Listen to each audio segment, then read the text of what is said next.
if I suddenly collapse on the floor, well, obviously I was going to say don't mind me, but yeah, at some point last night just before going to bed, I had these sharp pains in my chest, and I thought, oh no, because I had pneumonia a couple of times a few years ago.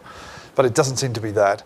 But if I get too energetic and suddenly keel over or something, you know the reason. Anyway, hopefully that won't happen, at least not for the next 50 minutes. And I can drop dead afterwards and you won't mind too much. So let's get a move on. Firstly, two things. Firstly, I've had a couple more of the bibliographies / proposals and so on. If there's anyone else who hasn't given those in, give them in at the end, and I'll try and look at them all by Thursday and give you some kind of feedback or whatever. We've got 2 hours on Thursday. Secondly, tomorrow in the library in the afternoon, I have a big workshop, well, hopefully a big workshop, I don't know how many people are coming, a workshop about plagiarism and about a database we have that detects plagiarism.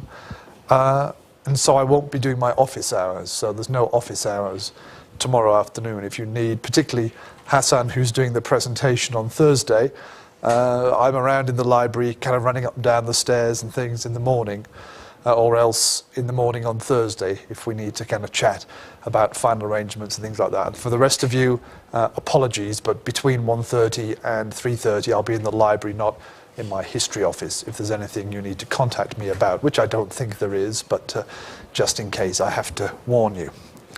Okay, today and Thursday, we're going to look at, well, primarily, the events surrounding the 14th of October 1066, more famously known as the Battle of Hastings. 1066, as I think I said last week, is the kind of date which, at least when I was a little boy, which is a long time ago now, but when I was a boy, it was one of those dates that all the children had to learn in English history. I guess Turkish or American history has similar dates, but not necessarily 1066, obviously. You have a handful of important dates or whatever, and 1066 is that for England, or Britain, I suppose, but initially England. The Battle of Hastings was the point in which a gentleman called William, Duke of Normandy, successfully defeated the Anglo-Saxon armies and began the process of becoming King of England. Okay, Hastings, I don't know how clear that is, but this circled here to make it a bit clearer, this dot here is Hastings. There's still some argument about exactly where on the beach and so on the battle was, but we know it was in the vicinity of what's the modern town of Hastings. And William was Duke of this duchy, and I'll say more about Normandy in a couple of minutes. So someone who was not an Anglo-Saxon, someone who was a Frenchman, came and beat up the Anglo-Saxons and took over, okay, and effectively ended what we would call Anglo-Saxon England. There were still lots of people who were technically Anglo-Saxons running around England, but politically speaking, Anglo-Saxon England comes to an end with the Battle of Hastings and the death of King Harold, the last Anglo-Saxon independent king, and we get, not duck, what am I doing, you can't see, Duke with an E. At that point, we move into a new phase in English and therefore British history. Normal England is important in a number of ways, and we're going to explore that next week and the week after primarily. But Normal England is important. It marks not only a political break, it's a change in the political history because it's a new dynasty, it's a new set of kings and so on.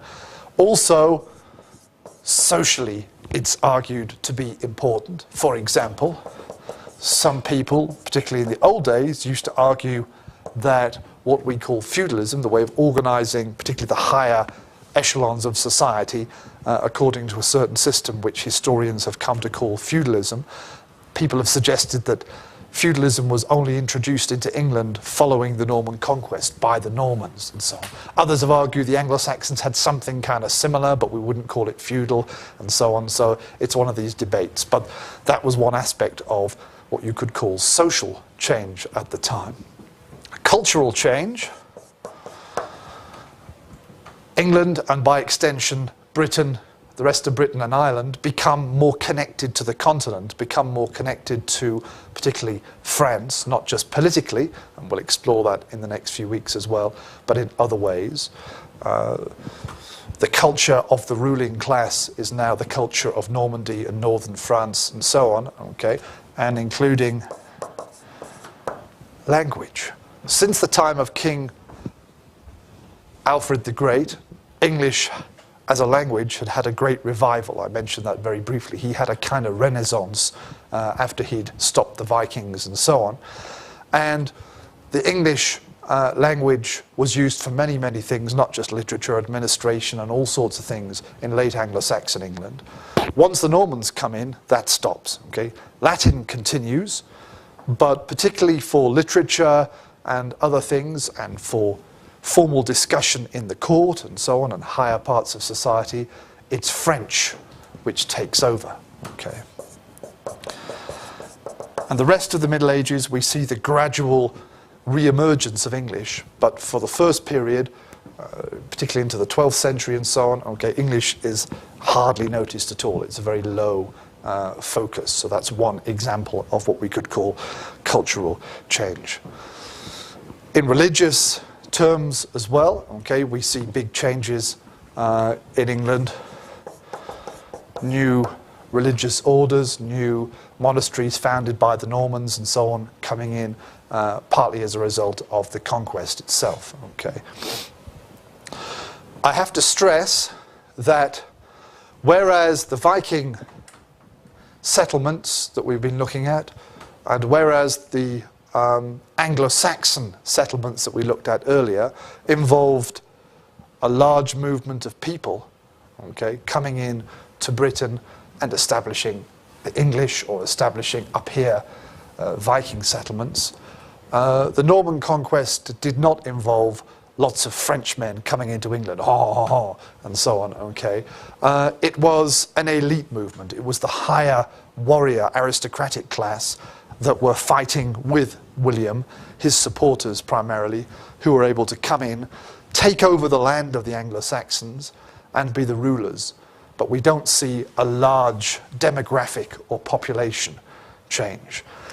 So it's a bit more like the Roman invasion, okay, where it's more something imposed upon an existing population rather than something which up to a point perhaps involves a lot of demographic shift and so on.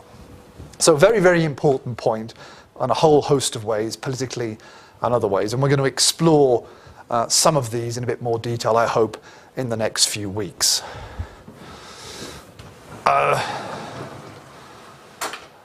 I've prepared a diagram of the main people that we will be discussing today. Okay, I'm going to hopefully do two things. Wait a minute, that's not complete. We're going to primarily do two things today. Firstly, I'll say a little bit about who the Normans were, okay, and then secondly, we'll explore again the basic events in English history from round about the year 1000, so from the time of Ethelred the Unready, probably down to the reign of Edward the Confessor. Then we'll pick up with Edward when on Thursday we'll move into the actual Battle of Hastings itself. And Hassan is going to give us a presentation about the actual battle and so on. And hopefully you have, if you don't have, I might have some spare copies, if you have the bibliography for this topic, and ask me at the end if you don't, we shall on Thursday also look at the Bayeux Tapestry online, and we'll be able to see what that tells us about the Battle of Hastings. It's a kind of medieval comic strip or something like that. It's a different kind of source, and it's quite interesting, and we'll feed that in, tie that in with hopefully the things which Hassan will be telling us. Okay, any questions yet? No? Okay, quickly then. Here is a map, I hope, if this thing can focus, of Normandy. So remember, here is Normandy, northern France, just across what we call the English Channel from England, not the closest place. Areas of Flanders, very short distance between England and there, but relatively close. Okay. And here is a slightly more detailed map. So, who were the Normans? Can anyone remember, either from now or previously, who were the Normans? And don't say Norman Stone, our venerable professor here, though his name. Sorry? Yes, their descendants. Norman technically means North man, which is one of the common, or not uncommon words for Vikings in early medieval sources, and it's been contracted into Norman. In the early 10th century, traditionally in the year 911, the king of Western France, or Western Francia, called Charles, and known later as Charles, not of, Charles the Simple, he came to an agreement with one of these gangs of Vikings that were sailing around, in this case, northern France, and basically said, okay, boys, rather than kind of fighting with us and causing trouble, we'll give you a bit of land, and you be good boys, settle down there, become Christian, part of the deal, okay, convert to Christianity, settle down, have this land, and kind of stop being Vikings, in a sense. And it was one of the ways, treaties, and we've already mentioned the concept of Danegeld a couple of weeks ago, paying money to keep the Vikings away, in this case giving them land, maybe getting them to fight against the other possible Viking attacks and things like that, okay. Similar in a way to what some people did in the late Roman Empire with the Germanic invaders and so on. And the land that seems to have been given to these Vikings under their leader Rollo is this eastern section of Normandy. This is rather specific. I don't know how specific the treaty was, but that's the main thing. Okay, so they get land, including the town of Rouen, which very important town, and they agree to become Christian and settle down and so on. 924. Okay, the king of Francia at that time, called Ralph, makes a further grant of land, pushing them further westwards. This central part of what is now Normandy is given. And then in 933, that's a 9 there, I'm afraid, this extreme western part, including what we call the Cotentin Peninsula up here, was given to the successors of Rollo. I think at this point it was his son, called William Longsword. So it's a political kind of takeover of a small part of France with the sort of agreement of the French kings. Okay.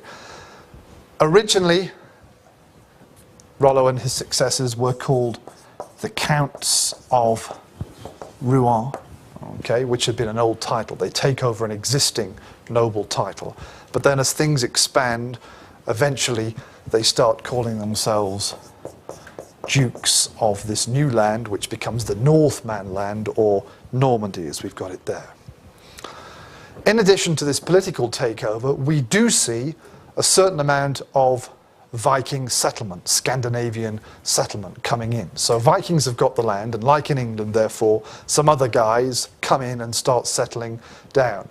The place name evidence points to particularly this region and then the slightly later area there. Okay, these seems to be the two main foci for Scandinavian settlement. I've coloured on here so we can actually see them in context, but we've got, for example, this map here of the Cotentin Peninsula, and it's not so clear to you, but there's two kinds of blob on here. One showing it says a Scandinavian personal name and a Frankish suffix. So this again is a hybrid kind of name, which means when you come in and take over, there must be some contact. It's not the Vikings are coming in and saying, kill, kill, kill, kill, kill. Okay, we'll live here. What's it called? They don't know, so they give it a name. There must be some contact with the people. They're calling it, I don't know if it's Rollo's Ville or something. So they're using ville, villa from what the French are saying. So there's some contact, some interaction, and so on.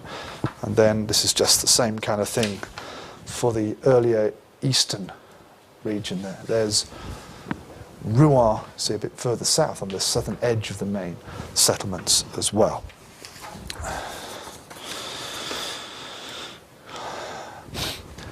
It's not a massive settlement, okay, focused particularly in these northern regions, and the other areas obviously have a certain amount of Scandinavian settlement, but nothing near as much of these areas. And so still probably the Scandinavians in Normandy were in a minority, not a large number of them. And gradually, and definitely by the 11th century, by about 1000 and later, okay, the Viking Scandinavian character of these people had more or less disappeared. Probably you had Scandinavian men coming, marrying French or Frankish wives, and then becoming kind of Frankish themselves. So by the beginning of the 11th century, Normandy was primarily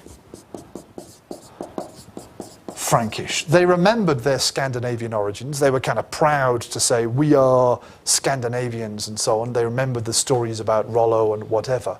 But they didn't speak Old Norse. They were Christian. They didn't have kind of Scandinavian practices so much and things like that. Some people have said the reason they were so successful, the reason they were successful in conquering England and doing other things, and we'll mention those in a minute, is partly because of their strong military Viking tradition. That may or may not be true. We can't really prove those things. Everyone was fairly strong and military in those days, so obviously it's one theory and so on. So over the next century or so, after the time of Rollo, the Vikings become assimilated with the local population. And we see the emergence of this duchy as a part of the French political scene. Now, can either Azra or Özge remember anything about the situation in France at this time, if you cast your minds back 12 months or not, to my, no doubt, extremely interesting lecture on this subject? Or maybe we had a presentation, I can't remember. Do you remember anything, or what's the situation in France overall at this time? And how does that feed into people like the Dukes of Normandy? Feudalism was very strong. Right. At those times in Normandy. Okay, feudalism, that's important. But what about, I mean, the kings of France? What were they like? What were the kings? I don't mean kind of were they nice men or bad men, or did they eat onions or something, but I mean, politically speaking, what was the situation of? We're talking here about the last of the Carolingians and the early Capetian kings of France. Now, what do we know about these people? Now, they were relatively weak, okay, for a number of reasons, including, it might be suggested, the effects of feudalism and so on. But central power in France was fairly weak, and for some effective purposes, the last Carolingians, especially the early Capetian kings of France, at the end of the 10th century, they had little power apart from the region around Paris and this area that we call the Ile-de-France and so on, okay? And the actual ability to control and tell people what to do in Normandy or other parts of France, further down south in Aquitaine or something like that, was rather limited, okay, because of political reasons, because of the Viking period, because of the nature of feudalism and other things, okay? Central monarchy was weak in France that time, and that allowed the various dukes and counts in France, some of them more than others, to reinforce their own power within their regions. And the Dukes of Normandy were one of the more successful rulers to establish something which was almost like a little kingdom. Okay? No one could come in and tell them what to do, even though these guys were the vassals of the King of France, even though he was their boss feudally, okay? He had no real effective power over them. So they had their own little semi-polity or pseudo-kingdom, in effect, within the overall Kingdom of France. And William was one of the more successful of these. He was a very successful duke in this sense. Okay? So, Normandy was an area of, politically speaking, northern France, which had a strong Viking tradition, though that had disappeared. It had its own identity. They spoke their own kind of French. We call it Norman French. Okay? And politically speaking, it was relatively independent of central authority, and the Duke was a fairly powerful figure. The Normans themselves, as well as conquering England, they were a very important feature of the First Crusade, the first movement eastwards by Christians at the end of the 11th century. Okay, and they contributed to other ones as well. They became a different group of Normans had earlier become active in southern Italy, setting up a separate situation there. And also there's evidence of some Norman activity in what's now Anatolia, in Istanbul, and in parts of Anatolia as well. Okay, so they were, not all of these were involved with the dukes, of course, but they were quite famous or infamous in the medieval, in the central Middle Ages for these activities. Their significance for us and the way they feed into our story, which is the story of Britain and England, is initially this lady, Emma of Normandy. We'll say more about her in a minute, but she was from the family of the Dukes of Normandy. Okay, her brother was Duke, and she married firstly Ethelred, the Anglo-Saxon king, and then later Canute, the Danish king of England. Okay, and her sons, by both husbands, okay, laid a claim to the English throne, but they had links to Normandy. And during political periods, particularly when Canute's sons are in power, Emma's sons by Ethelred, and had to flee somewhere, had to get out of England, and they went to Normandy. And Edward the Confessor, for example, spent a large part of his childhood and youth in Normandy. He grew up as a Norman. Okay? And during his reign, when he became England, Normans were involved in kind of running things in England and so on. So through this marriage, Normandy and England begin to kind of get connected. And as we shall discuss in more detail on Thursday, there is a tradition, supported by the Normans of course, that Edward, because he didn't have a son to succeed him, said that Duke William, who was his kind of distant relative through all of this, that Duke William could become his successor in England. Okay? And that was one of the things which William claimed. When Harold becomes king, after he dies, William says, hey, what about me? He said I could become king. Then he gets his army ready and goes in, and we'll discuss all this on Thursday.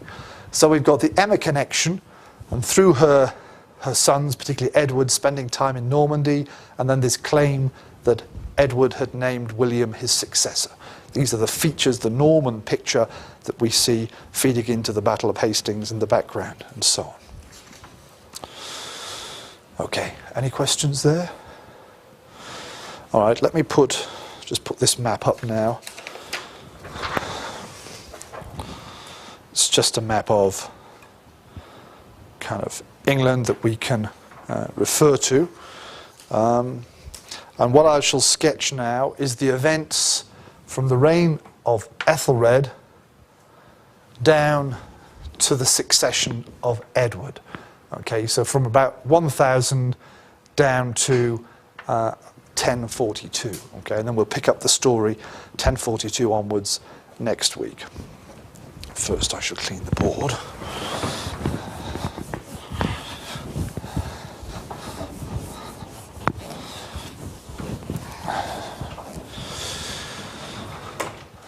Okay, so we start with this guy here, and his nickname, Ethelred the Unready. And I think if okay, here is more or less contemporary picture, no doubt not very lifelike and realistic, but from a medieval manuscript. I don't know which one, but the style looks as if it's pretty contemporaneous or something, 11th century or something like that. Okay, here is a picture for us to look at. What did I say the other day about this nickname? All these nicknames are called sort of later. Usually people aren't called these things when they're alive, these kings. They get these nicknames later on by historians writing 100 or more years later. Unready, I mentioned this briefly. Sorry? Unready for ruling. Kind of. I mean, okay, unready now means kind of, hey David, are you ready? We're going. Well, actually, hang on, I've got to put my coat on. I'm not quite ready, or my shoes, or something like that. It doesn't mean that, okay? Rad means counsel or advice or plan or something like that. And unrad means bad counsel, bad advice, something like that, okay? His reign was not greatly successful. People invaded, he lost the kingdom for a short while, things like that. And there are suggestions that he had bad advisors, bad supporters around him and things. So unready there doesn't mean he's not ready to go yet. It means he was badly advised, he had bad counsel or something like that, okay? Athelred was son of King Edgar, one of the important guys we mentioned from the late 10th century last time. In 1002, he became married to Emma of Normandy, whom I mentioned before, and he had a previous wife called Althgifu, who was from York. I've put that down because Canute also had some kind of relationship with someone called Althgifu, a different lady, and she was from Northampton, so they're not the same individual, okay? His reign, particularly once we reach the middle of his reign, was characterized by a series of attempts by people from Denmark to invade. It's a kind of second wave of Viking activity, but in this case, it's a political invasion and led by kings, okay? And one of the main people involved in these attacks was Svein Forkbeard, which means, I don't know if this is true or not, that he had a kind of little beard where the bits stick out like that, like a little fork or something. I should have looked for a picture of him, actually, and then we might have found an image of him with his forky beard or whatever. And this is him up here, okay? He's king of Denmark, and during the early 1000s, he makes a number of attempts to invade England, okay? Not all successful initially, so he's trying to push in. However, in 1013, Sweyn does succeed in establishing some power, initially in the Danelaw, just to remind you, in the traditionally Viking area in the north and east up here, okay, in parts of the old kingdoms of Lindsey and Northumbria, initially there, but by the end of the year as well, the southerners down in London accept him. They recognize his military superiority, okay? So for just under 2 years, okay, he becomes King of England, and Ethelred is left. He's not killed, he flees, and with his family, they head to Normandy, okay? They flee off to Normandy, his wife's home. Sweyn dies 1014, the next year, and his son Canute is unable to establish himself, and so he has to go back to Denmark, and Ethelred and his family come back. Okay, so they've had this brief, I wouldn't say interregnum because there was a king, but this brief kind of break where in fact he was king from 978 to 913, and then 1013, and then 1014 to 1016, to be kind of technically accurate. The following year, 1015, Canute, son of Sweyn, comes back, builds up an army in Denmark and says, I want to take over pick up where my father left off. So then he tries to establish himself. Okay. During this period, Ethelred is getting older and he's quite sick, and some of the power is passing to his son Edmund, okay, known as Edmund Ironside. So for a while we have three powers. We have Canute asserting himself, we have the aging and dying King Ethelred, and then we have Edmund. Ethelred dies in, I think it's April 1016, and then for a short while his son Edmund claims to be king, but then he dies in November of the same year, so he lasts less than a year, and then Canute is accepted as king by the English. So briefly we have Sweyn, and now we have a Dane, his son Canute, as king. Okay, so this is the first phase of the end of the Anglo-Saxons, in a sense. Canute reigns for almost 20 years, 1016 until 1035. So that's quite a long period of time, okay, to establish your role and to change things a bit. One of the first things he does is to marry Emma, Ethelred's widow. Okay, why would he do that, do you think? Because he likes French girls. No. Why? Yes, one possibility, because Sweyn and then Canute have really got no claim to the English throne. They're not in any way claiming descent from earlier kings. So marrying the wife of one of the previous kings gives you some connection, okay, to try and legitimize your power. Plus, there is the danger that the Normans might fight against you, okay? If Emma and her sons run back to Normandy and say, oh, it's terrible and these Danes have come and kicked us out and can't you help us? The Normans might have thought, this might be something, there might be something in this for us, and they might try and move in. But by marrying Emma, okay, he kind of puts a stop to this possible threat from Normandy. Whether or not there might have been something, I don't know, or whether it was even planned, okay? However, Emma's sons by Ethelred, including Edward, okay, do go back to Normandy. So a new setup is arranged. She more or less drops her English sons and then establishes a new set of relationships with Canute.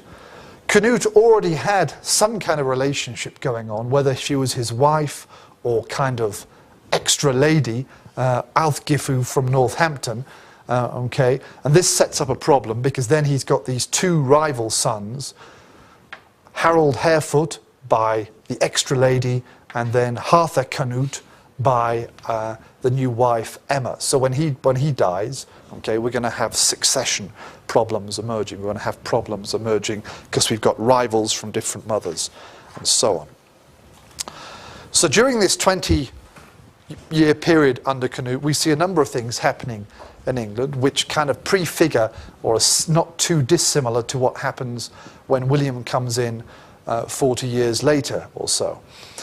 Firstly, Canute puts a lot of his Danish supporters in key positions, okay, political positions, positions of authority in England. He promotes his Danish, or sometimes called Anglo-Danish, supporters. Duke William does the same thing with Normans and Frenchmen, but on a much larger scale later on. But it's a typical thing. You're taking over, you're not really in a very strong position. Your position is based upon the sword. You're bound to get people going against you. So what you do is you put your people you can trust, who are the people who fight with you, into the big places, into the main places in the kingdom. And one of the things we see also related to this during this period is the emergence of the position of Earl, okay, which in fact comes from the Old Norse word Jarl. Okay, the English word Earl comes from a Norse term or title and so on. Earlier, under the Anglo-Saxons, one of the main administrative and kind of military figures within the kingdom below the king was called an alderman. Okay? But under Canute, the alderman position is more or less replaced by these earls, and there are fewer of them. They control much larger positions and so on. And to some extent, he gives at least some of these positions to Danes. But they're the big guys who have a lot of power immediately under the king. And for us, the most important earls, and they're English earls in fact, were the Earls of Wessex. Okay, so they have power down in the southern part of England. And it's this guy called Godwine, okay, which I guess means something like friend of God, in fact, that name. Okay. His origins are perhaps a little bit obscure. They may have had some power in Sussex or something, I think, but primarily they are new people promoted under Canute, his family, okay? And he has a number of sons, and most importantly is his son Harold, who briefly becomes king later on, okay, who also succeeds as earl. So that's one of the big earl families. Other people that we shall mention, in Mercia, the middle area, we see the promotion of Leofric, who his family become very important in Mercia. And also we see the Earls of Northumbria in the north. And up there is a Danish guy called Siward, who has power up there. And of course we've got lots of Scandinavian settlement up there as well. Okay. And during Athelred's reign, and to some extent under Canute as well, we see the growing importance of the sheriff, which technically means the shire reeve, underneath the earl. England, during the early part of the 11th century, more or less finally is organised into what we call shires. Okay, they still exist in England today: Yorkshire, Northamptonshire, okay, and others. The counties, the main administrative divisions that exist even today. And they were established very slowly from perhaps the very early period in Wessex, and spreading as the English kings reconquered up to the north and established the final shires in the Danelaw and so on. And it's during this period, Athelred and then Canute, that process kind of is finished, and we see the final shires emerging. And the sheriff is the main representative of the king in the shire. Okay? And then above him, controlling a number of shires, but being less directly involved in administration, was the earl. So we see during this period the sort of important aspect or character of English medieval administration emerging. In addition, and I found my other picture, Canute, perhaps inaccurately, is most famous for doing this, which is sitting on a beach on his throne and supposedly telling the sea to stop coming in. And here, the more traditional but inaccurate spelling of Canute is often given. Okay, Canute commanding the sea to stop. Now, in fact, according to our very reliable source, Wikipedia, this tradition first occurs in the 12th century historian Henry of Huntingdon. Okay, we have a copy in the library, but I didn't have time to go and pick up that. But here's what it says. He says, okay, Henry of Huntingdon relates how Canute set his throne by the seashore and commanded the sea to halt, the tide to halt, and not wet his feet and his robes, his clothing. But the tide failed to stop. The sea didn't stop. It kept coming in. Now, according to Henry, according to the writer, Canute leapt backwards and said, "Let all men know how empty and worthless is the power of kings, for there is none worthy of the name except he," capital H, this means God, "he whom heaven, earth and sea obey by eternal laws." Okay, so he's basic, and then he takes his crown off and says, "I'm not going to wear my crown again," or something, "I'm not worthy of being called king. The only true king is God." Sort of, a human should not call himself king. So this is is traditionally and originally represented as an example of him being a fairly humble guy and a fairly pious guy, okay, not making himself out to be important. But more recently, when people talk about this story, it's to show how ridiculous it was that he said, I'm the king and I can even stop the sea, whereas he's making the point that I can't stop the sea coming. So it was the wrong way around, okay. During his reign, a little bit later than getting England, he also becomes King of Denmark, so he was quite a powerful person. But he spent most of his time focusing on England, and he sent, I think, Harthacnut off to Denmark, okay, to work there for him. And he also controlled at least some of Norway for a while and sent one of his other sons off to deal with Norway, and he focused on England. Canute dies 1035 after a fairly long reign, okay, and then we have a problem because we've got two claimants. He's got more than two sons, but these are the main claimants by two different kind of English or Anglo-Norman wives.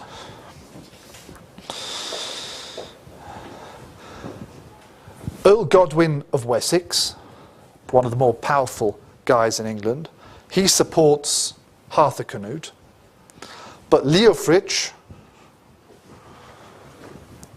the Earl of Mercia, supports Harold Harefoot. However, Harthacnut is kind of stuck in Denmark, doing things in Denmark, and for a couple of years kind of nothing happens in terms of who becomes king, but finally in 1037, because Harthacnut is still stuck in Denmark, Harold becomes king. He's proclaimed king. Okay, so there's a period of kind of division and uncertainty, and then finally he becomes king. But he only rules for 3 years. He dies in 1040, and then Harthacnut comes over and says, okay, I'm fully king, there's no challenge to me now. Okay, he returns with his mother and sets himself up as king. His reign is not very successful. He was not entirely successful, becomes unpopular, and he even has to accept Edward the Confessor, his half-brother, okay, through his mother. He even accepts Edward the Confessor as his heir, as his successor, as the next king. And so when he dies, when Harthacnut dies in 1042, Edward steps in. Okay, so that was a kind of basic chronology that I wanted to sketch today. The main points that we can see from this kind of complicated diagram. Well, I've done this diagram deliberately to show how everyone's connected to everyone else. There's there's an English song, the knee bone's connected to the thigh bone and all that. Everything's connected somehow. It doesn't have to mean that's how people claim to be this and that, but it does show how kings and higher aristocracy were interacting. They lived in the same world. They were married to each other and things like that. And even the Godwin sons, Harold Godwin's son, briefly King of England, after Edward, okay, through a kind of various marital connections, is connected to Canute and therefore even to Ethelred and so on. They can make claims from that. But the important thing is to see the growing importance of the Norman connection set up primarily by Emma, okay? And as I said before, and as we'll mention again on Thursday, it's very important particularly for Edward, for his background and also his reign, and it provides the kind of immediate reasons for the Norman invasion in 1066. Okay, any questions? Anything not clear? Okay, so on Thursday we shall look at the reign of Edward fairly briefly, just the main points and so on. As a background to looking at the Battle of Hastings, we shall focus on who claims to be King of England in 1066. There are in fact 3 people, you could say, who are claiming to be king after Edward, and we'll look at all their claims.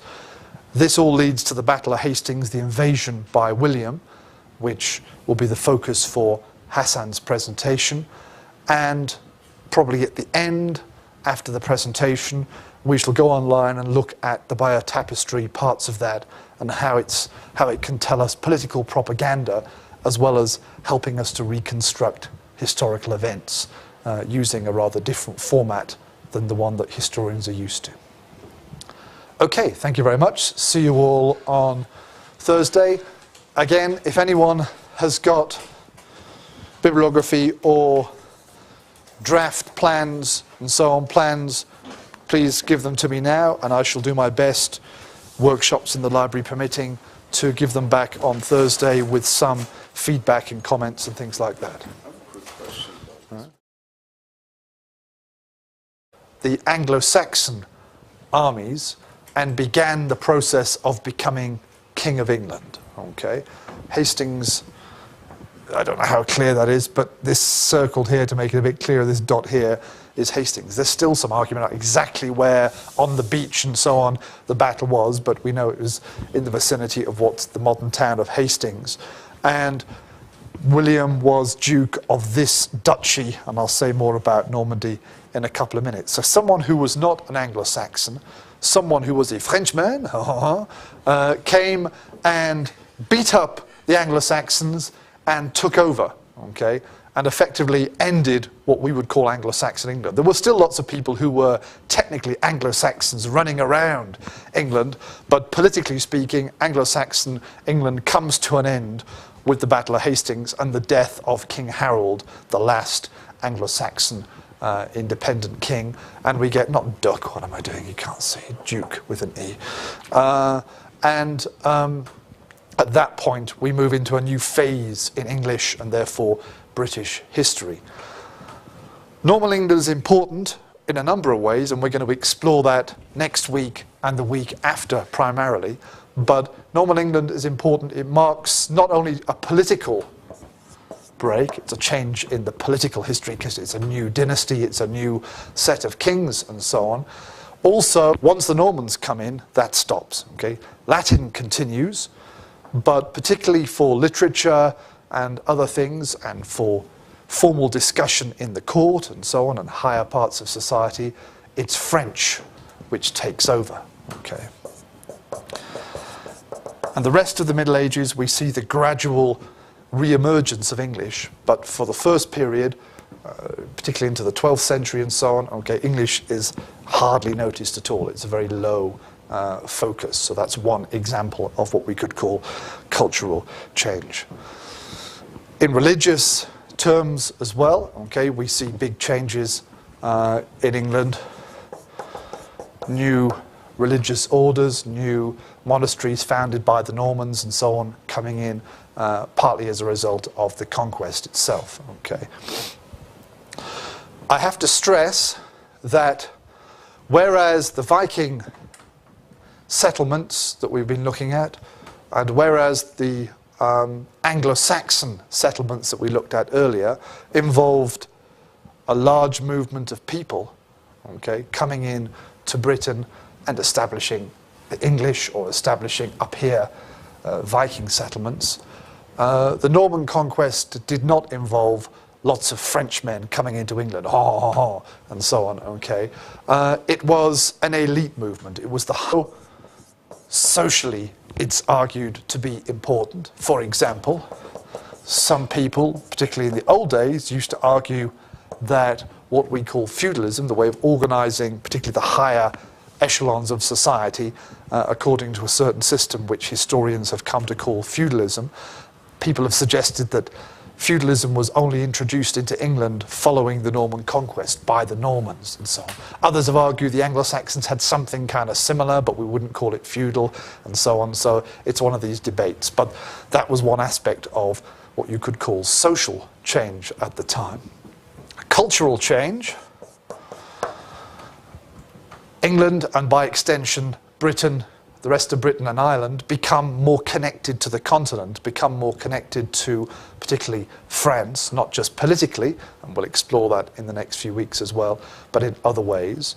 The culture of the ruling class is now the culture of Normandy and northern France and so on, okay, and including language. Since the time of King Alfred the Great, English as a language had had a great revival. I mentioned that very briefly. He had a kind of renaissance after he'd stopped the Vikings and so on. And the English language was used for many, many things, not just literature, administration, and all sorts of things in late Anglo-Saxon England.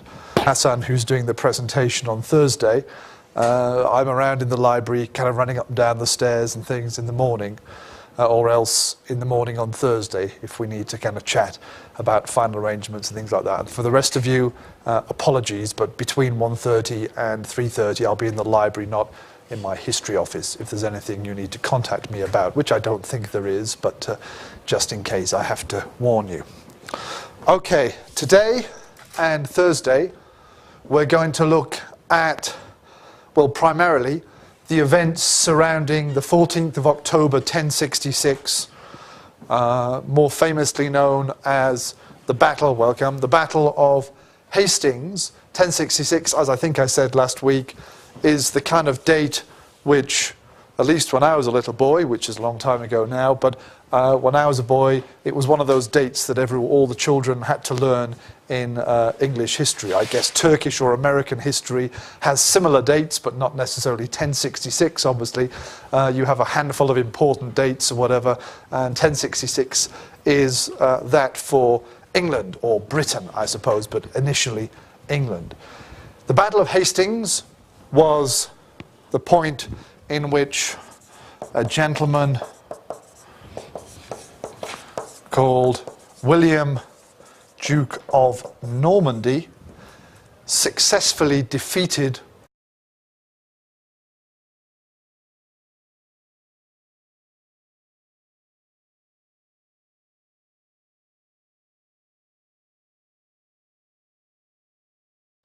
if I suddenly collapse on the floor,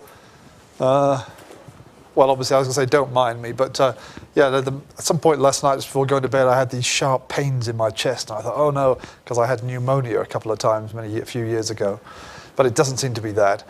But if I get too energetic and suddenly keel over or something, you know the reason.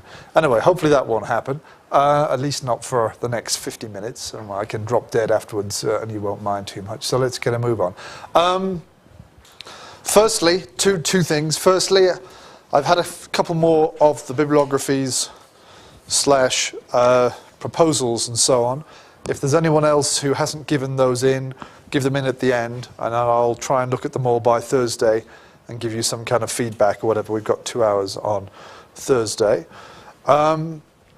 Secondly, tomorrow in the library in the afternoon, I have a big workshop, well, hopefully a big workshop, I don't know how many people are coming, a workshop about plagiarism and about a database we have that detects plagiarism. And so I won't be doing my office hours, so there's no office hours tomorrow afternoon. If you need particularly